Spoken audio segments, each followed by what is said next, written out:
2018 года я взял отпуск на работе и стал ходить в универ, кое-как сдавать зачеты и экзамены. Началась очередная летняя сессия в заочном.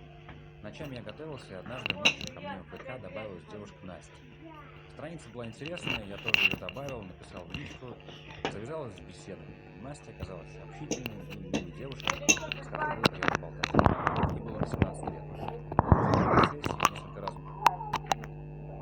Во время сессии несколько раз беседовали поначалу, всегда было о чем пообщаться, иногда говорили о себе.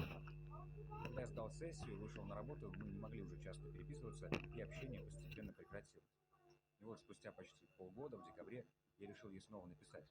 Настя ответила, нам по-прежнему было интересно разговаривать, и в этот раз она пригласила меня к себе в гости.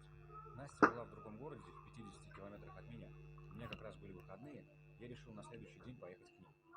Сел в электричку, приехал в ее небольшой городок, довольно быстро нашел нужную улицу недалеко от вокзала. Пошел в подъезд, поднялся на 3-й этаж. Дверь нужной мне квартиры была обгоревшей. Это было странно. Поджег кто-то, подумал я. Звонок не работал. Я постучал, никто не открывал. Потом постучал сильнее. На шум приоткрылась дверь из квартиры рядом. Чего стучишь? Не видишь, там никого нет. Выставив голову из двери, какая-то тетка сварливо обратилась ко мне. Тут живет девушка, я хочу ее найти. Я смутился и понял, что говорю что-то не то.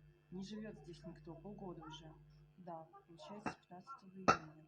Вся семья сгорела в пожаре. Отец, мать, дочка. Дочке 18 лет было. Простите, до свидания. Неловко сказал я и быстро сбежал по ступенькам вниз, пытаясь понять происходящее. Какая-то нелепая шутка. Я не мог нормально соображать. Телефон разрядился, на автомате я дошел до вокзала по уже знакомому пути. Сел на ближайшую электричку и поехал домой с какой-то пустотой в голове. Чувствовал себя дураком. Через 2 часа я был дома, включил компьютер, зашел в ВК. Одно новое сообщение. Сообщение от